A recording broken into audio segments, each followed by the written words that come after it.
साईं दाता रहबर मालिक शाह मस्ताना जी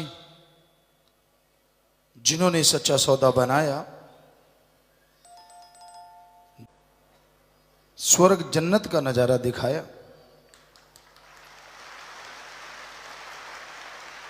जिनकी वजह से आज इंसानियत जिंदा है, इसका बहुत बड़ा काम सतगुरु मौला ने किया।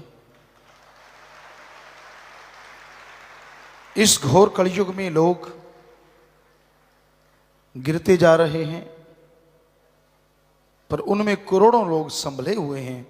ये उन्हीं की रहमो करम, उन्हीं की दया में रहमत के बदौलत हुआ है।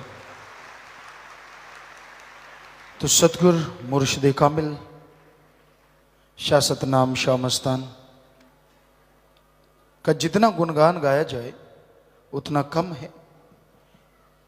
सतगुरु ने यह सिखाया, हम सब एक हैं, हिंदू मुस्लिम सिख ईसाई। बहुत लोग आएंगे जो आपको उंगली लगाएंगे, जो अपना उल्लू सीधा करने के लिए आपको लड़ाएंगे, उनसे बच के रहिए, क्योंकि एक ही मालिक की औलाद हैं, एक ही मालिक से बन के आए हैं, और सारे धर्मों में सबका मालिक एक है। ये साफ साफ लिखा है। फिर क्यों करते हैं झगड़े, क्यों फैलाते हैं नफरत?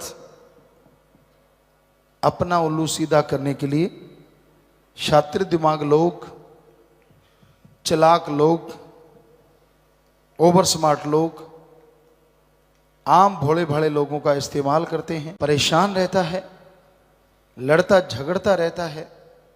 तो साईं जी ने यही बताया, मत करो झगड़ा। धर्मों में झगड़े के लिए कोई जगह नहीं है। मत करो नफरत। अरे नफरत करनी है तो अपने ऐबों से करो, अपने गुनाहों से करो। आप में जो कमियां हैं, आप में जो बुराइयां हैं, उनसे नफरत कीजिए, क्योंकि अपने अंदर की बुराइयों से नफरत करते जाओगे तो वो छूटती जाएंगी, गुण ग्रहण करते जाओगे और मालिक की तमाम खुशियों के हकदार बन जाओगे। जब आप किसी दूसरे को बुरा कहते हैं तो आप अवगुण इकट्ठे करते हैं, एक तरह से उसके अवगुणों को अपने अंदर हासिल कर लेते हैं।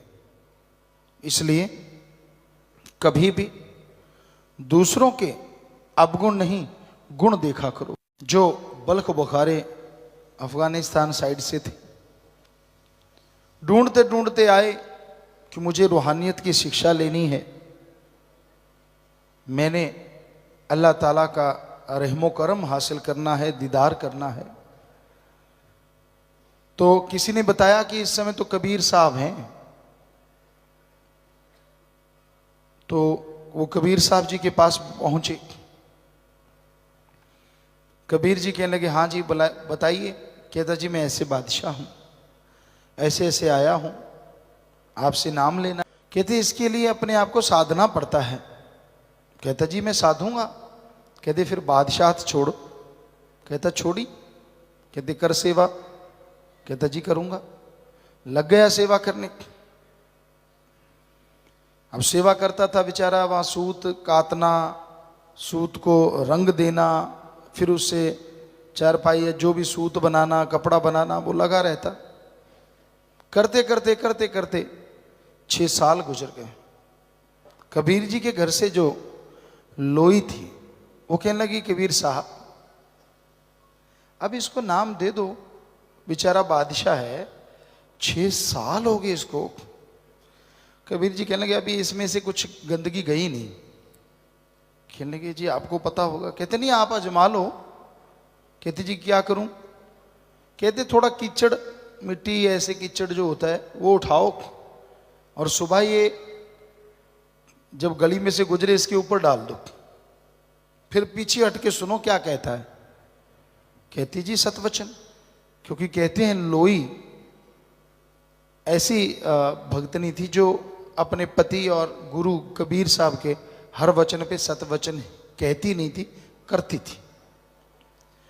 तो कहती जी सत वचन। वो कीचड़ घोड़ा एक तसले में ले लिया, वो बादशाह वहां से गुजरा, उसके ऊपर डाल दिया और पीछे हट गई।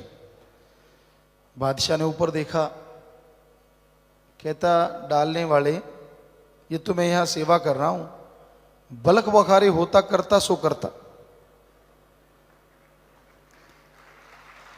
लोई कबीर साहब जी के पास आई। कबीर साहब कहने लगे हाँ भाई, मुस्कुरा के पूछने लगे क्या हुआ। कहती जी मैंने ऐसे कीचड़ डाला। और वो बादशाह कहता है बलक बुखारे होता करता सो करता। कहता है उसके अंदर तो भी बलक बुखारा अड़ा हुआ है, मालिक का नाम कहाँ आएगा। जब तक वो बलक बुखारा निकलता नहीं, मालिक का नाम नहीं चलेगा। अब 6 साल और गुजर गए। कबीर जी कहने लगे हंस के लोई को कि लोई अब ये नाम के काबिल हो गया है। तो कहने लगी जी क्षमा करना, मुझे तो जैसा पहले लगता था वैसे ही आज लग रहा है, आप कहते हैं तो हो गया। कहने लगा अजमा ले। कहती जी कैसे।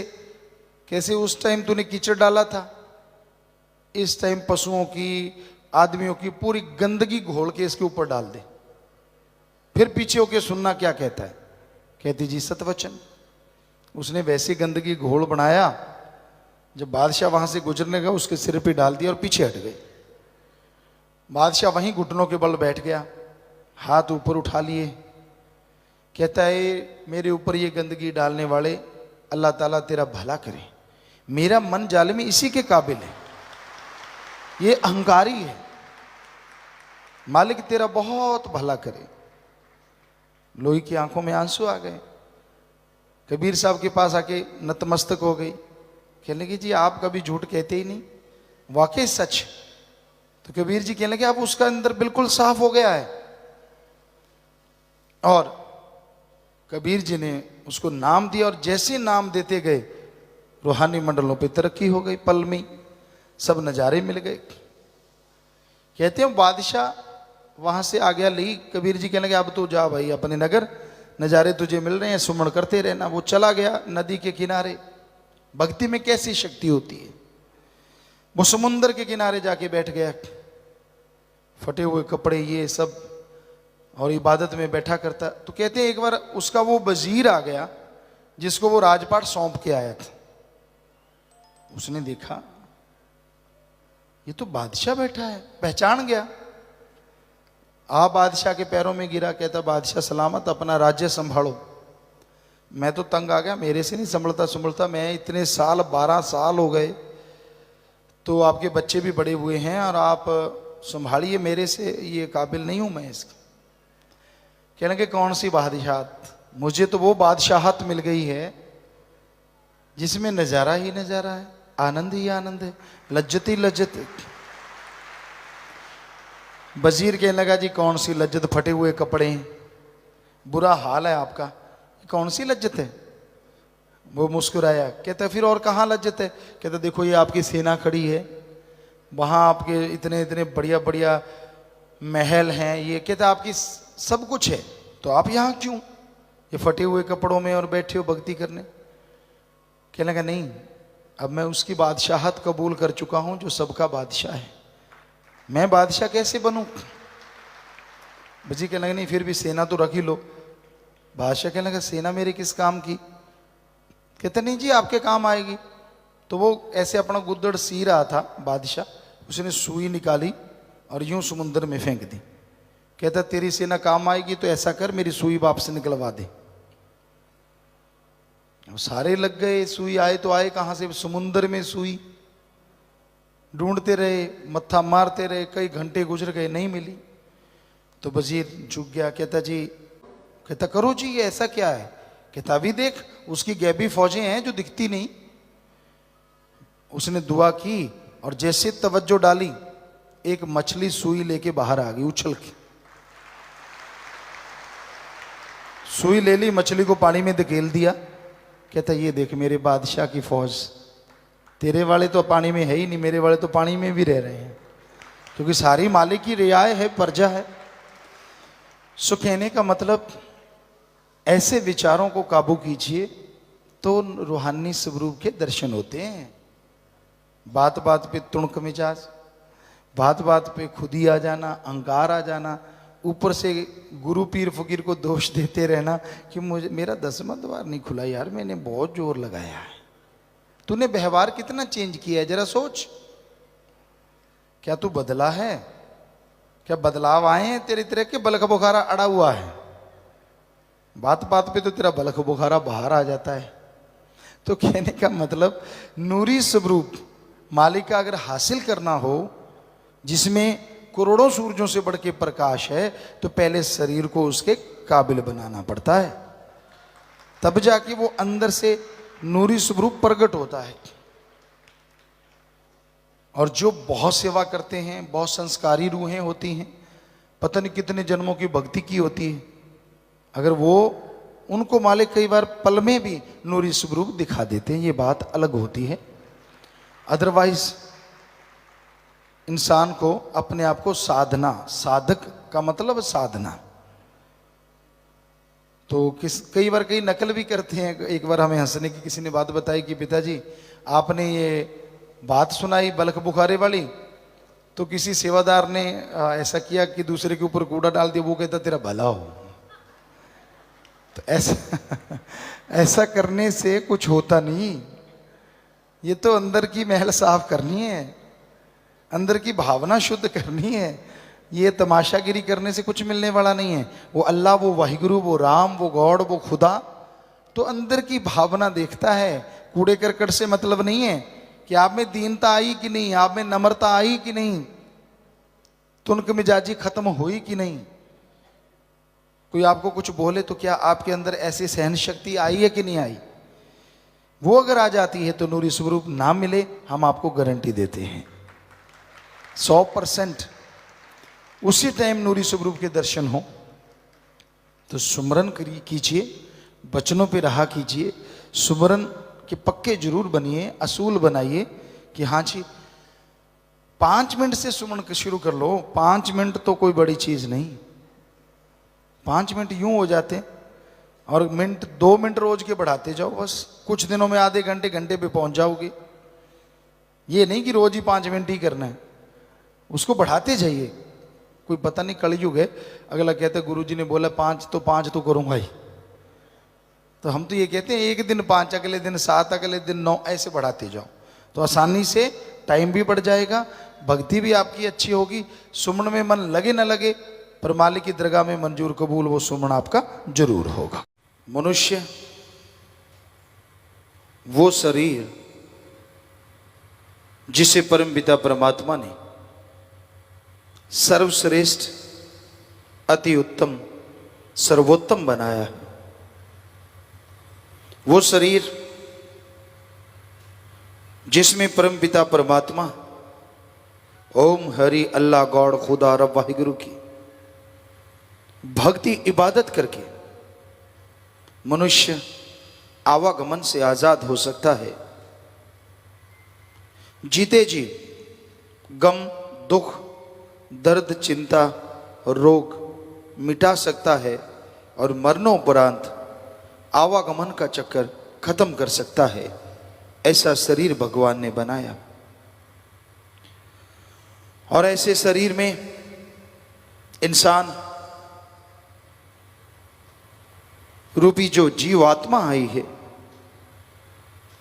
अगर वो मालिक की भक्ति नहीं करती,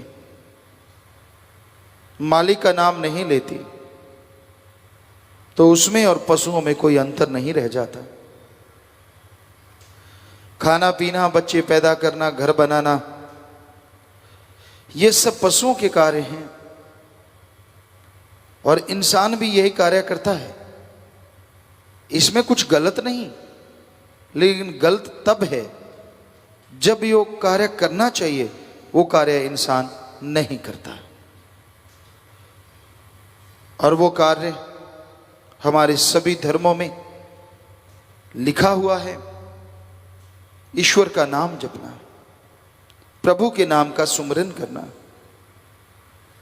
जब तक इंसान प्रभु के नाम का सुमरन नहीं करेगा, मालिक की भक्ति इबादत नहीं करेगा, तब तक आवागमन का चक्कर खत्म नहीं होगा, दुख दर्द मुसीबतों से छुटकारा नहीं मिलेगा और इंसान गमगीन रहेगा, दुखी रहेगा, परेशान रहेगा।